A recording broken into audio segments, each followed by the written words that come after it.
Hello everyone, welcome to Algolar classes. आज हम पढ़ने वाले हैं फाइल ऑर्गेनाइजेशन एंड इंडेक्सिंग। ठीक है, फाइल ऑर्गेनाइजेशन एंड इंडेक्सिंग से पहले हमने पढ़ लिया था ट्रांजैक्शंस एंड कंकरेंसी कंट्रोल। तो प्रीवियस क्लास का आप देख सकते हैं, वीडियो है, प्लेलिस्ट पूरा डेटाबेस मैनेजमेंट सिस्टम का बना हुआ है और डेडिकेटेड प्लेलिस्ट आपके एग्जामिनेशन के हिसाब से मैंने डिज़ाइन किया हुआ है। तो बहुत अच्छे से ऑर्गेनाइज्ड वे में स्टडी हो रही है यहाँ पर। आप इस चैनल पर आप प्लेलिस्ट चेक कर सकते हैं। चैनल को सब्सक्राइब कीजिए ताकि आपको आने वाले समय में सारी पूरा सब्जेक्ट को कवर कर दिया जाएगा। ठीक है, तो फाइल ऑर्गेनाइजेशन क्या कह रहा है कि फाइल ऑर्गेनाइजेशन कह रहा है कि फाइल ऑर्गेनाइजेशन जो होता है कि देखिए इस तरीके से समझिए कि जो डेटाबेस में हम फाइल को स्टोर करते हैं, रिकॉर्ड को स्टोर करते हैं, ठीक है, तो वो किस फॉर्म में रहता है? वो रोज़ के फॉर्म में रहता है, टेबल्स के फॉर्म में रहता है। ठीक है, लेकिन जो डिस्क में होता है, डिस्क में जो है उसको फिज़िकल स्टोरेज को नहीं पता होता है कि कॉन्सेप्ट टेबल्स का और रोज़ का। ठीक है, उसको पता होता है कि हमें डेटा को स्टोर करना है, जो फाइल को स्टोर करना है डिस्क में, वो ब्लॉक के फॉर्म में होगा। तो वही चीज़ों को हम यहाँ पे समझते हैं कि file organisation is a technique of mapping logical database को, जैसे कि रिकॉर्ड्स हो गया, रोज़ ऑफ टेबल्स, टेबल का जो रो होता है उसको हम रिकॉर्ड कहते हैं, on to the physical storage, जो फिज़िकल स्टोरेज में होगा उसको कहेंगे डिस्क ब्लॉक। माने कि डिस्क ब्लॉक जो होगा ये चंक्स ऑफ ब्लॉक होगा और उस ब्लॉक में जो है रिकॉर्ड्स स्टोर होंगे और ब्लॉक जो होगा वो डिस्क में स्टोर होगा। तो डिस्क में जो होता है आपका ब्लॉक स्टोर होता है। It defines the how records और अरेंज्ड, ठीक है, into blocks which directly impact the IO operation require the fetch data from hard drive into RAM।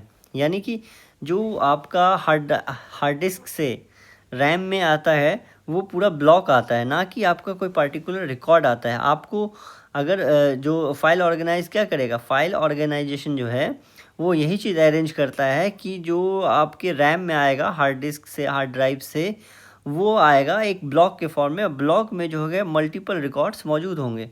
ठीक है, तो जैसे इस एग्ज़ाम्पल से आप समझिए, इस एग्ज़ाम्पल से कि ये ब्लॉक है, ठीक है, डिस्क ब्लॉक है ये, और ब्लॉक के अंदर रिकॉर्ड है। ठीक है, ये रिकॉर्ड है, रिकॉर्ड 1, रिकॉर्ड 2, रिकॉर्ड 3।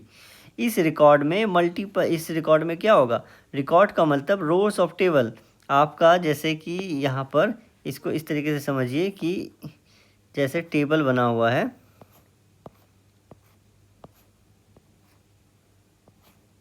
तो ये जो है आईडी हो गया, आपका नेम हो गया, ठीक है, कांटेक्ट हो गया।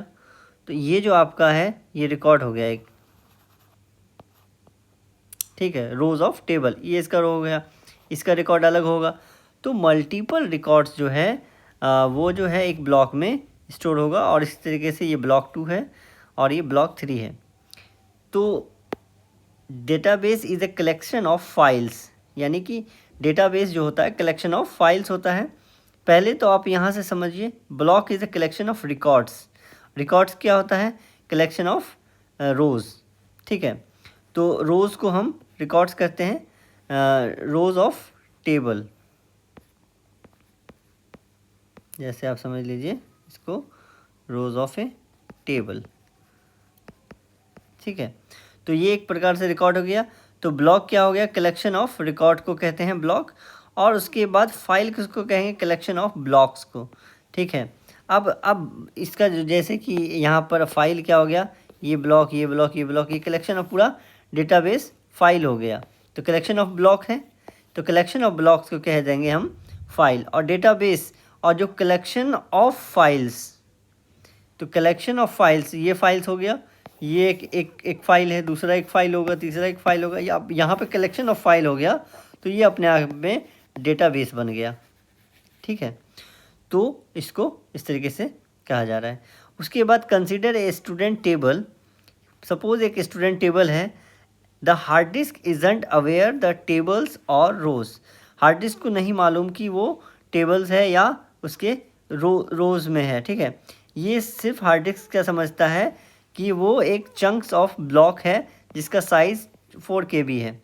यानी कि ब्लॉक के डिस्क में एक ब्लॉक का है ब्लॉक जो है स्टोर है जिसका साइज़ 4 KB का है, और एक्चुअली में जो है वो जो उसके पास डेटाबेस टेबल है, लेकिन डिस्क को ये चीज़ नहीं पता है, उसको ये समझ आ रहा है कि हाँ ये ब्लॉक है, उसका साइज़ इतना है। और if you request the students record, और उसमें आपको स्टूडेंट रिकॉर्ड चाहिए, the database doesn't read one row, it reads the entire disk block containing that row. यानी कि वो क्या करेगा, आपके ब्लॉक को, पूरे इंटायर ब्लॉक को उठा लेगा, और the file organisation dictates how those row are picked into the 4 KB block. यानी कि आपके डेटाबेस में डिस्क में जो है, आप डिस्क में जो ब्लॉक के फॉर्मेट में है, ब्लॉक में स्टोर है, ठीक है, और उस ब्लॉक में रिकॉर्ड है, और आपको स्टूडेंट का रिकॉर्ड चाहिए, और वो क्या करेगा, डिस्क से रैम में ले आएगा, हार्ड डिस्क से वो जो है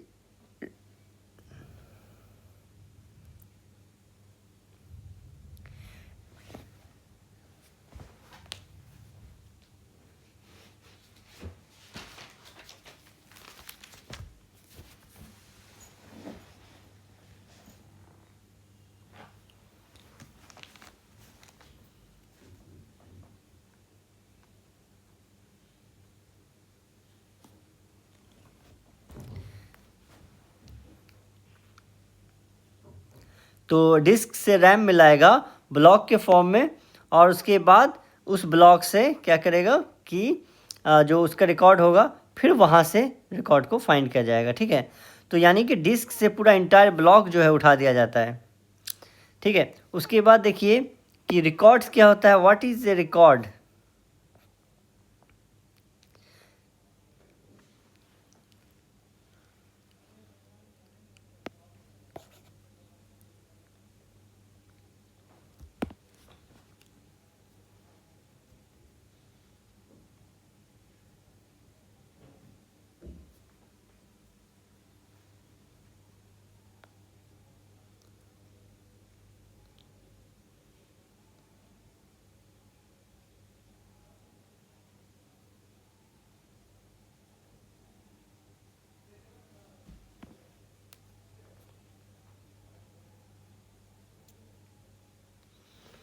तो what is a record, record क्या कहता है। अब देखिए what is a record, record क्या है, रिकॉर्ड को आपको पता है, a record is a collection of related data fields. यानी फील्ड्स मतलब एट्रीब्यूट्स। यहाँ पे एट्रीब्यूट्स क्या है, आपका EID, ई नेम, ये सैलरी और डिपार्टमेंट, ये एक एट्रीब्यूट्स है, ठीक है, और ये आपका पूरा रिकॉर्ड है।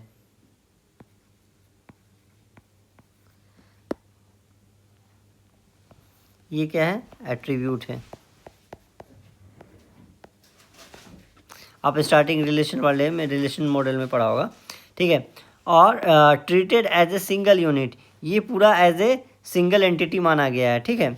और representing a complete entity within a database file equivalent to rows और टपल, रोज को ही टपल कहते हैं, इन ए रिलेशनल टेबल। यहाँ पर जो है ये कंप्लीट रो जो है ये पूरा अपने आप में रिकॉर्ड है। जैसे E101 अली 30,000 IT, अपने ये पूरा एक रिकॉर्ड कहलाएगा, ठीक है। तो इसको ही रिकॉर्ड कहते हैं। अब रिकॉर्ड दो प्रकार से होते हैं, एक फिक्स लेंथ रिकॉर्ड है और एक वेरिएबल लेंथ रिकॉर्ड है। फिक्स लेंथ का मतलब है कि जो आपका जैसे कि साइज़ जो होगा वो सभी के लिए बराबर होगा, सेम होगा, इक्वल होगा, ठीक है, वो चेंज नहीं होगा, ठीक है। अगर यहाँ पर जैसे कि एग्जांपल से आप समझिए,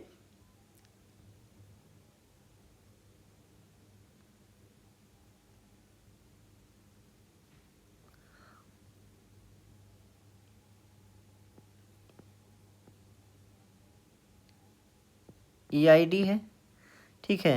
EID आपका यहाँ पे इंट नहीं है तो कुछ भी साइज़ हो सकता है, फिक्स साइज रहेगा। नेम का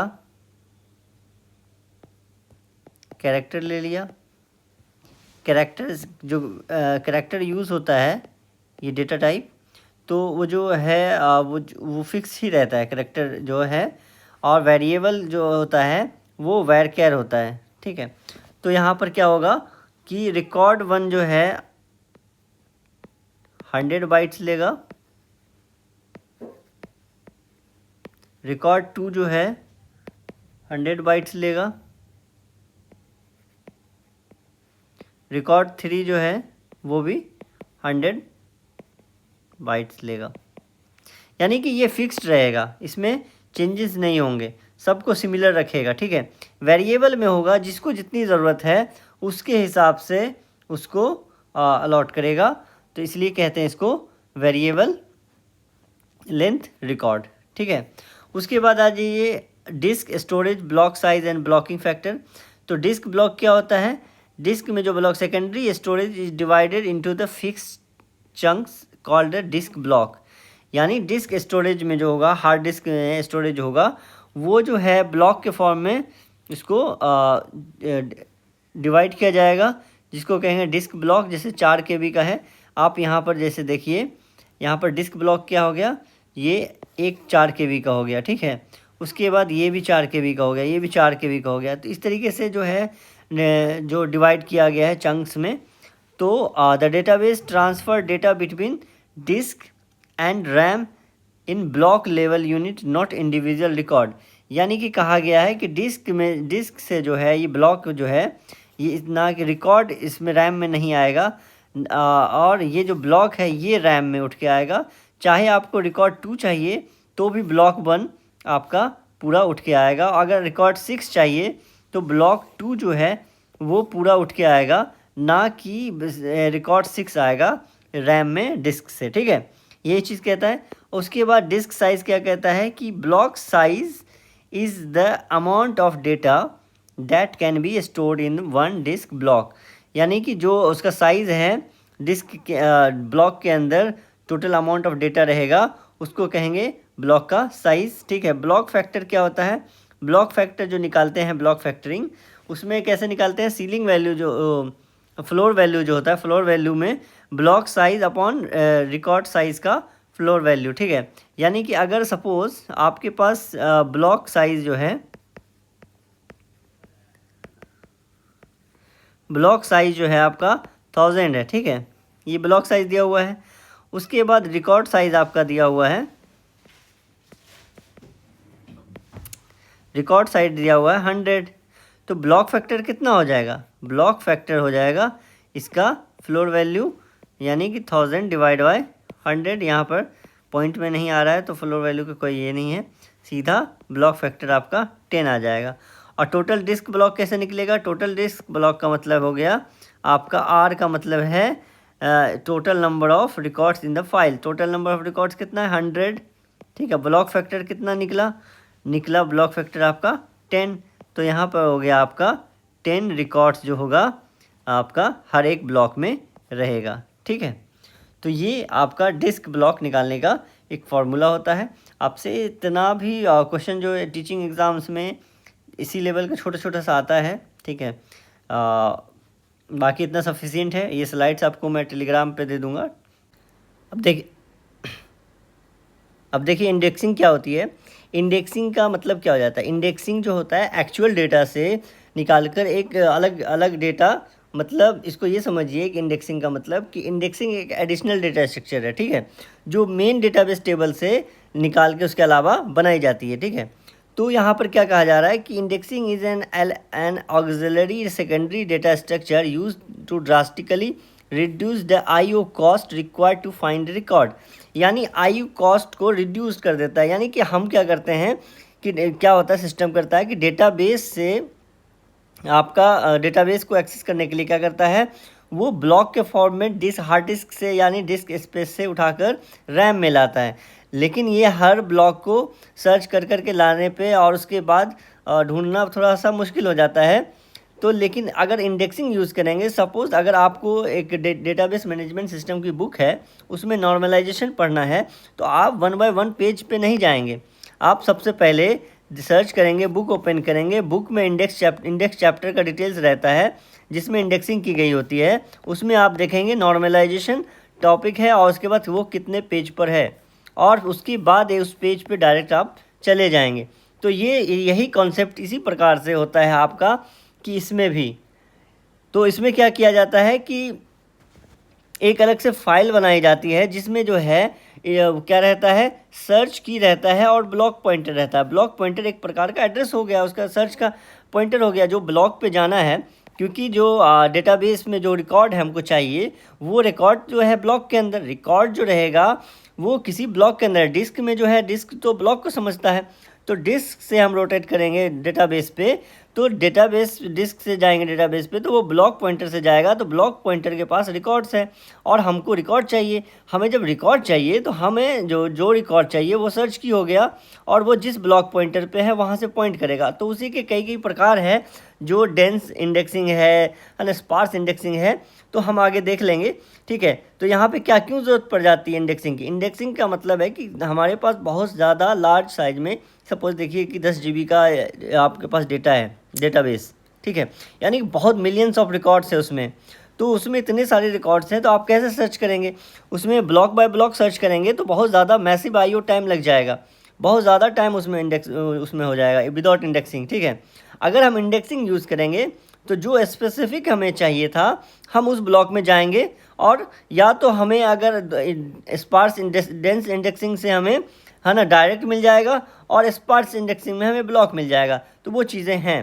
ठीक है, an index file is a tiny summary of pointers, यानी कि इंडेक्स फाइल जो है डेटाबेस का एक एक्स्ट्रा जो है फाइल है जो क्या करता है, कुछ पॉइंटर और उसके समरी को रखता है। ठीक है, एक मेटा डेटा टाइप रखता है। ठीक है, it is a small enough to be loaded directly into main memory, और उसके बाद ये टाइनी फाइल जो होता है, ये इंडेक्स फाइल जो होता है वो रैम में जाता है, और रैम उसके बाद उसमें कहाँ से किस ब्लॉक को उठाना है, उस ही ब्लॉक को, पार्टिकुलर ब्लॉक को फिर वो उठाकर रैम में लाता है और उससे डायरेक्ट सर्च हो जाता है। उसी प्रकार से डेंस इंडेक्सिंग कहता है। डेंस इंडेक्सिंग जैसे इस इमेज से समझिए, डेंस इंडेक्सिंग क्या कह रहा है कि जैसे ये रिकॉर्ड है, ये डेटाबेस अनऑर्डर्ड फाइल है। ठीक है, अनऑर्डर्ड फाइल का मतलब, अनऑर्डर्ड फील्ड का मतलब हो गया इसमें आपका जो डेटा रहेगा वो किसी स्ट्रक्चर में नहीं रहेगा, ऑर्डर नहीं रहेगा, 2 है, 6 है, 12 है, 10 है, 4 है, 14 है, 8 है, 22, देख रहे हैं, तो ये अनऑर्डर्ड है।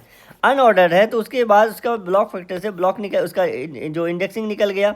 अब क्या कह रहा है कि देखिए dense indexing, in the dense index an index entry is created for every single record for every search key value in the main data file, यानी कि आपका ये मेन डेटा फाइल है, आपका ये मेन डेटा फाइल है। ठीक है, मेन डेटाबेस है। अब उसमें जो रिकॉर्ड है, एक रिकॉर्ड आपका ये है 2, एक रिकॉर्ड है 6, ठीक है, एक है 4, और वो जो रिकॉर्ड है हर एक ब्लॉक अलग अलग ब्लॉक में है, यानी कि ये ब्लॉक, ये 2 और 6 इस ब्लॉक में है और फिर वो इस ब्लॉक में है। सपोज आपका ये ब्लॉक 1, ब्लॉक 2 है ना, ब्लॉक 3, इस तरीके से है। तो अब क्या होगा कि यहाँ पर ये जो पॉइंटर है, जो पॉइंटर होगा हर एक रिकॉर्ड को पॉइंट करेगा, हर एक रिकॉर्ड को पॉइंट करेगा, और ये इंडेक्स फाइल जो होगा फिर उसके बाद इस तरीके से सर्च होगा इंडेक्स फाइल में। The index file contains a pointer for every row in the database, मतलब जितने भी रोज़ होंगे, टपल्स होंगे, उनको जो है हर पॉइंटर जो पॉइंट करेगा इंडेक्स फाइल जो है। तो इसमें जो है होगा तो बहुत ज़्यादा इंडेक्स फाइल भी बहुत बड़ा हो जाएगा। ठीक है, लेकिन जो होगा ये बहुत ज़्यादा फास्ट और डायरेक्ट एक्सेस होगा, यानी कि आपको जो डेटा चाहिए था, जो रिकॉर्ड चाहिए था, उसके बाद हमें पता हो जाता है कि जो रिकॉर्ड चाहिए वो मिल जाएगा। Search speed is extremely fast because every record has the direct pointer, जो रिकॉर्ड चाहिए उसका इंडेक्स में पॉइंटर किया हुआ है, तो हम डायरेक्ट वहाँ से एक्सेस चले जाएंगे। लेकिन क्या होगा, ये मेमोरी कंजम्पशन ज़्यादा ले लेगा। ठीक है, तो ये हो गया आपका डेंस इंडेक्सिंग। लेकिन स्पार्स इंडेक्सिंग जो होता है वो इससे कुछ अलग काम करता है। स्पार्स इंडेक्सिंग क्या करता है कि in sparse indexing an index entry is created only for some records, typically 1 record per data block pointing to the block anchor. Block anchor क्या होता है, यानी आप समझिए ये जो होता है स्पार्स इंडेक्सिंग काम करता है ऑर्डर्ड फील्ड पे। ऑर्डर्ड फील्ड का मतलब हो गया आपका यहाँ पर जो मेन डेटाबेस में रहेगा, जैसे कि 2, 4, 6, 8 यहाँ पर देख रहे ऑर्डर्ड में है। ठीक है, ये ऑर्डर्ड है, ठीक है। तो ये ऑर्डर्ड है, जिस कारण क्या होगा कि हमें पता होगा इसमें कि जो 2 है स्टार्ट हो रहा है इस ब्लॉक पॉइंटर का जो की पॉइंट 2, और दूसरे ब्लॉक का स्टार्ट हो रहा है 6, ठीक है। B1 जो स्टार्ट हो रहा है 2 से और B2 स्टार्ट हो रहा है 6 से।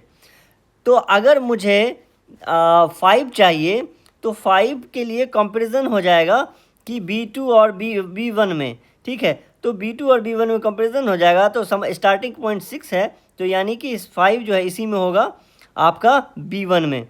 तो इस तरीके से इसमें क्या होगा, तो यही कारण है क्या कि एक रिकॉर्ड को रखेगा, इसमें इंडेक्स जो उससे छोटा हो जाएगा डेंस इंडेक्स से, तब क्या होगा जो to find the records, the database uses the index to find the correct block, then search within block main memory। यानी कि ब्लॉक जो मेमोरी में होगा उसके बाद इसमें होगा मेन मेमोरी में। तो अब जो है आप यहाँ से 2 पे चले गए, आपको लेकिन 5 रिकॉर्ड चाहिए था, तो अब इसमें जाके सर्च करेगा 5 को।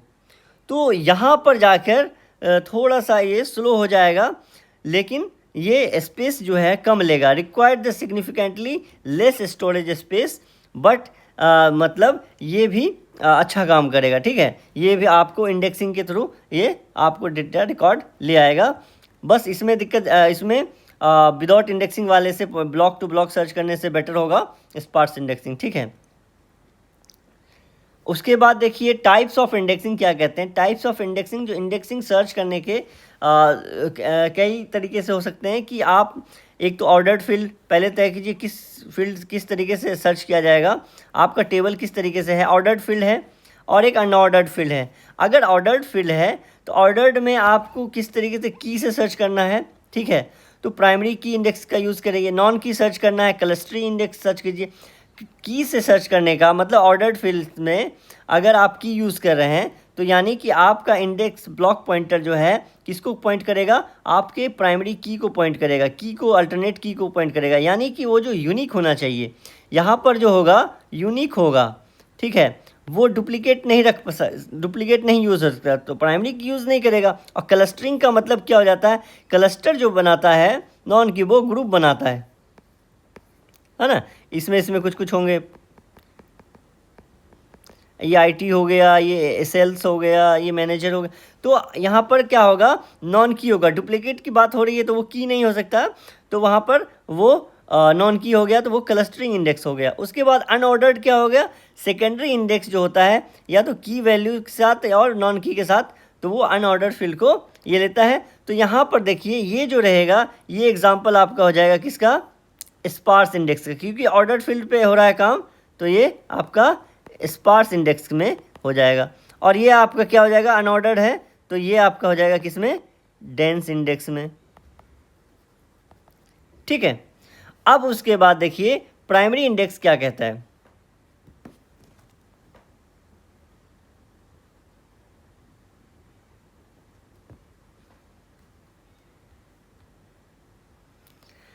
प्राइमरी इंडेक्स कह रहा है कि primary index is created when the data file is sequentially ordered based on primary की, यानी प्राइमरी की के बेस्ड पर ये आपको करेगा सर्च, ठीक है। सपोज ये इंडेक्स है, आपके पास रिकॉर्ड बना हुआ है, और उसके बाद यहाँ पर जो ये पॉइंटर पॉइंट कर रहा है, ठीक है। अब ये जो होगा ये आपका मतलब अगर डिपार्टमेंट सर्च कर रहा है तो DID यहाँ पर रहेगा 101 101 102 103 इस तरीके से रहेगा। तो यहाँ पर पॉइंट जो करेगा वो आपका इस तरीके से सर्च करेगा, और वो स्पार्स इंडेक्स की तरह सर्च करेगा। यानी स्पार्स इंडेक्स क्या करता था, फर्स्ट की वैल्यू मतलब की को वो पॉइंट करता था, और उसके बाद उस विद इन ब्लॉक के अंदर जाने के बाद हम फिर उसको सर्च करते थे। तो प्राइमरी इंडेक्स इस प्रकार से काम कर रहा है। क्लस्टरिंग इंडेक्स क्या करेगा, क्लस्टरिंग इंडेक्स जो है आपका ये इंडेक्स हो गया, ठीक है, 2 ही बना था, ठीक है, ये इंडेक्स हो गया। उसके बाद आपके पास यहाँ पर ब्लॉक हो गया, इस ब्लॉक में CS होगा,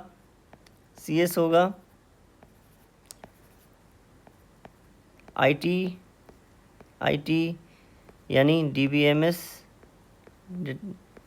तो यानी कि मतलब सब्जेक्ट का हो गया स्टूडेंट का, तो वो सब्जेक्ट के हिसाब से वो क्लस्टर बनता गया है, ठीक है। और उसमें से सिर्फ एक को सर्च करेगा और उसे समझ में आ गया इसमें जो भी है ब्लॉक के अंदर वो कैंडिडेट जो है वो कंप्यूटर साइंस के हैं और उसमें आईटी के हैं और डेटाबेस वाले सब्जेक्ट के हैं। तो मतलब इस तरीके से आप जो है इसमें क्लस्टरिंग करते हैं। A clustering index is created when data file is sequentially ordered. ये ऑर्डर्ड है बट ये नॉन की पे है। नॉन की का मतलब ये जो है प्राइम मतलब कि यूनिक नहीं होगा, डुप्लीकेट हो सकता है। यानी क्लस्टर का मीनिंग ही यही होता है कि आप एक एक क्लस्टर में करते हो, उसमें मल्टीपल्स जो हैं डेटा रहते हैं, लेकिन जो है वो डेटा जो है सिमिलर डेटा रहते हैं, इसको क्लस्टर कहते हैं। अगर यहाँ पर ये ICS डिपार्टमेंट है, ये IT है, ये सेल्स है, तो इसमें सेल्स ही एम्प्लॉय होंगे, इसमें IT के होंगे, और इसमें आप ले लीजिए HR, ठीक है। तो यहाँ पे HR के होंगे, सपोज इस तरीके का एग्जाम्पल है, ठीक है। तो इस तरीके से डेटाबेस में टेबल क्लस्टर के फॉर्म में रहेगा तो क्लस्टर इंडेक्सिंग का यूज़ करते हैं। ये भी स्पार्स रहता है क्योंकि ये ऑर्डर्ड फॉर्मेट में रहता है, ठीक है। और उसके बाद देखिए सेकेंडरी इंडेक्स क्या कहता है। सेकेंडरी इंडेक्स जो पढ़ा था आपने कि सेकेंडरी इंडेक्स जो है वो एक तरीके से क्या करता है, अनऑर्डर्ड डेटा पे काम करता है।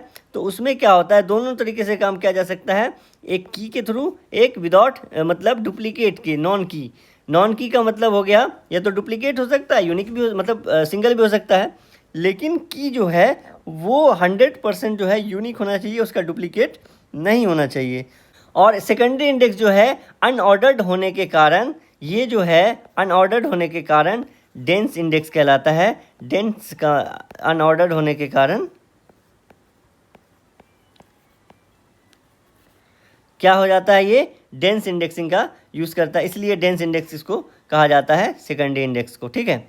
उसके बाद देखिए मल्टी लेवल इंडेक्सिंग क्या होता है। मल्टी लेवल इंडेक्सिंग क्या होता है कि हमारे पास तो बहुत ज़्यादा मैसिव डेटा बेस हो गया, ठीक है। मैसिव डेटा बेस हो गया तो उस डेटा बेस में इंडेक्स में जो हम बनाएंगे तो वो भी बहुत ज़्यादा एक्सट्रीमली लार्ज हो जाएगा। जब वो इतना लार्ज हो जाएगा तो उसको हम मतलब कैसे यूज़ करेंगे, तो उसको मल्टी लेवल इंडेक्सिंग करना शुरू कर देते हैं, ठीक है। मान लीजिए आपका एक बहुत बड़ा डेटाबेस है, ठीक है। ये डेटाबेस है बहुत बड़ा, लार्ज अमाउंट ऑफ डेटा, ठीक है, इसमें है। उसके बाद इसका कुछ इंडेक्स बनाएंगे, फिर इसके बाद एक इंडेक्स बनेगा, फिर एक इंडेक्स बनेगा, है ना। इस तरीके से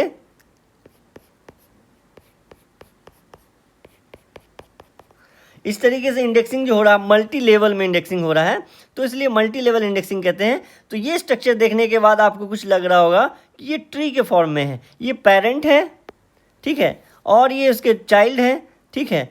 और उसके बाद जैसे कि यहाँ पे बन जाएगा इंडेक्सिंग, ठीक है, ये फिर इंडेक्सिंग बन जाएगा। तो जब यहाँ पर मल्टी लेवल इंडेक्सिंग होने लगता है तो कॉन्सेप्ट आ जाता है ट्री का, जो डेटा स्ट्रक्चर का बी ट्री और बी प्लस ट्री होता है। तो वही चीज़ यहाँ पर बी ट्री देखिए क्या कहता है। बी ट्री कहता है कि it is A self balancing multi level. Tree का मतलब क्या हो जाता है, ट्री का मतलब होता है पेरेंट और चाइल्ड होगा, यानी कि ये रूट नोड होगा, ठीक है, यानी कि ये आपका रूट है और ये आपका चाइल्ड है, ठीक है, रूट नोड है और ये चाइल्ड है, उसका लीफ नोड है। अभी यहाँ पे लीफ नोड है क्योंकि लीफ नोड होने का कारण क्या हो गया कि इसके कोई चाइल्ड नहीं है। रूट का मतलब होगा उसके कोई पेरेंट नहीं है, ठीक है। तो यहाँ पर इस कॉन्सेप्ट से होता है। तो उसमें क्या हो जाता है, tree where nodes can have multiple childrens keeping search and the deletion operation log in time complexity, उसका टाइम कॉम्प्लेक्सिटी होना चाहिए। तो इसमें देखिए सर्च किस तरीके से होता है, आपके पास क्या रहता है, ये ब्लॉक पॉइंटर होता है, ठीक है, और उसके बाद यहाँ पर की और रिकॉर्ड्स रहता है और यहाँ पे फिर ब्लॉक पॉइंटर होता है। अब यहाँ से सर्च होगा, फिर उसके बाद यहाँ पे ब्लॉक पॉइंटर होगा इंटरनल नोड में, फिर उसके बाद यहाँ पे डेटा होगा, फिर यहाँ पे ब्लॉक पॉइंटर होगा, फिर यहाँ से एक सर्च होगा। ट्री के फॉर्म में इस तरीके से होता है, ठीक है, और यहाँ पे डेटा रहेगा, ब्लॉक पॉइंटर। तो यहाँ पर जो डेटा रह सकता है आपका, सपोज़ कुछ भी हो सकता है, 50 होगा, ठीक है, उसके बाद आपका यहाँ पर 30 हो जाएगा, अगर यहाँ पे 55 हो जाता है, ठीक है। तो इस तरीके से यहाँ पर जो है वो आगे बढ़ता जाएगा, ठीक है। लेकिन लास्ट जो होगा वो एक दूसरे से इंटरलिंक नहीं होगा, लीफ नोड पे भी डेटा उसका मौजूद रहेगा, ठीक है। और उसके बाद देखिए बी प्लस ट्री क्या कहता है। बी प्लस ट्री कहता है कि यहाँ पर लास्ट वाला नोड जो होगा वो इंटरलिंक्ड हो जाएगा। A B plus tree is the advance variant of the B tree where the all actual data records data pointer decide actual with leaf nodes. यानी कि आप जब इस तरीके से था, आपका फाइनल डेटा जो होगा, जैसे ब्लॉक पॉइंटर यहाँ पे है, ब्लॉक पॉइंटर, और यहाँ पे आपका डेटा है, फिर ब्लॉक पॉइंटर है, फिर यहाँ पर आपका इंटरनल नोड है, ठीक है, ब्लॉक पॉइंटर है, ब्लॉक पॉइंटर है, फिर यहाँ पर आपका ब्लॉक पॉइंटर है, इंटरनल नोड है, फिर इसका लीफ नोड आ गया ये। तो लीफ नोड के पास जो है क्या रहेगा, लीफ नोड के पास जो है आपके पास यहाँ पर लास्ट नोड में वो क्या करेगा, वो नेक्स्ट से मर्ज होता जाएगा, ठीक है। लास्ट लीफ नोड जो होगा वो क्या हो जाएगा, वो मर्ज हो जाएगा। तो यहाँ पर इस तरीके से क्वेश्चंस जो है आपका B tree B plus tree में मैंने नहीं देखा अभी, लेकिन ये DBMS का टॉपिक्स है। तो आपके टीचिंग एग्ज़ाम की बात कर रहा हूँ, गेट में तो थोड़ा सा एडवांस आता है, तो इतना सफिशिएंट है, ठीक है। All the best. Database management system यहाँ पर हमारा ख़त्म हो जाता है, ठीक है। और उसके बाद हम आगे इसका डेटाबेस मैनेजमेंट सिस्टम का जो MCQ PYQ है, PYQ पूरा सॉल्व करेंगे। देखते हैं कितना 2 पार्ट में आता है कि 1 पार्ट में, तो पूरा PYQ सर्च कर लेंगे, ताकि इससे क्लियर हो जाएगा कि हमने जो कॉन्सेप्ट पढ़ा है वो PYQ से तो हमारा सॉल्व हो रहा है और MCQ भी सॉल्व हो रहा है, तो हमारा तैयारी सही दिशा में जा रही है। तो ये चीज़ें देखेंगे अगली क्लास में, ठीक है। All the best. क्या आपको कुछ डाउट है तो कमेंट कीजिए, आपको टेलीग्राम पर ये PDF स्टडी मटेरियल मिल जाएगा। चैनल को सब्सक्राइब कीजिए और अपने जो भी दोस्तों तक है उन तक पहुंचाइए, ठीक है। All the best.